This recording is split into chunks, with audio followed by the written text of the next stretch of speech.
আপনারা দেখছেন FSRL media. ভিডিওটি ভালো লাগলে আমাদের চ্যানেলটিকে সাবস্ক্রাইব করে আমাদের পাশে থাকা বেল আইকনটি প্রেস করে আমাদের সাথে এরকম ভাবে কথাবার্তা বলার জন্য গ্রেফতার করা উচিত।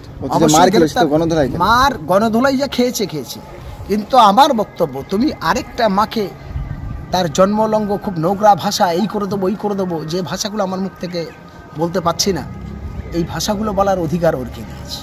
এখানেই তো সে গণতন্ত্র হরণ করেছে। অবিলম্বে তাকে গ্রেপ্তার করা দরকার।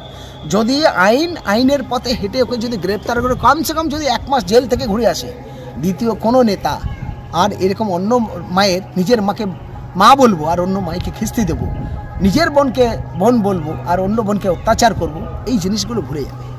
ফলে এগুলো হওয়াটা উচিত। কেন পুলিশ নীরব আমি জানি না। আর কলকাতা পুলিশ করলেন ভাঙড়ের মানুষের উন্নতি কী হয়েছে? কী লাভ হয়েছে? কোনো লাভ হয়নি।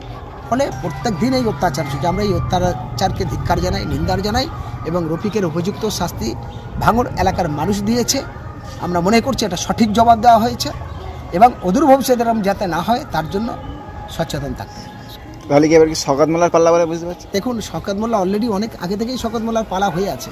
সে ভয়তে জনগণের টাকা ধ্বংস করে 5টা করে গাড়ি নিয়ে ঘুরছে এবং পুলিশ নিয়ে ঘুরছে, এতগুলো ক্যাটাগরি নিয়ে ঘুরছে।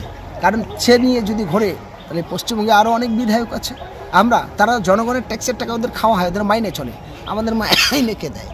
আমরা তো জনগণের ট্যাক্সে চলি না। কিন্তু আয়লা লায়লা আমফান বুলবুলি লকডাউন এবং যেখানে খুন মার্ডার ধর্ষণ অত্যাচারিত হয়েছে তাদের হয়ে আমরা লড়াই করেছি। বিনা পয়সা দৌড়ে গেছি, পকেটের টাকা খরচা করে তাদের সাহায্য করছি। আপনারা জানেন দক্ষিণ 24 পরগনা বারুইপুরে শঙ্করপুরে করিম মোল্লাকে যে কুপিয়েছে সেই লড়াইটা আমরা লড়েছি। আপনারা জানেন দক্ষিণ 24 পরগনায় 2রা সেপ্টেম্বরে যে শেখ জামিল উদ্দিনকে পিটিয়ে কারেন্টের পোস্টারে রেখেও তাকে খুন করেছে, তার কেসটা নিয়ে আমরা দেখছি। প্রশাসনের লড়াইটা আমরা লড়ছি।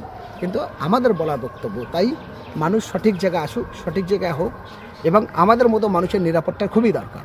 বারবার আমরা তৃণমূল নেতাদের হুমকি, প্রশাসনের হুমকি, গুন্ডাদের হুমকি, দুষ্কৃতীদের হুমকি, তারপর আমরা প্রশাসনকে অ্যাপ্লাই করেও পাই না। আমরা আবার বেসরকারিভাবে সিকিউরিটি গার্ড নিয়ে ঘুরতে, কেন এগুলো হবে?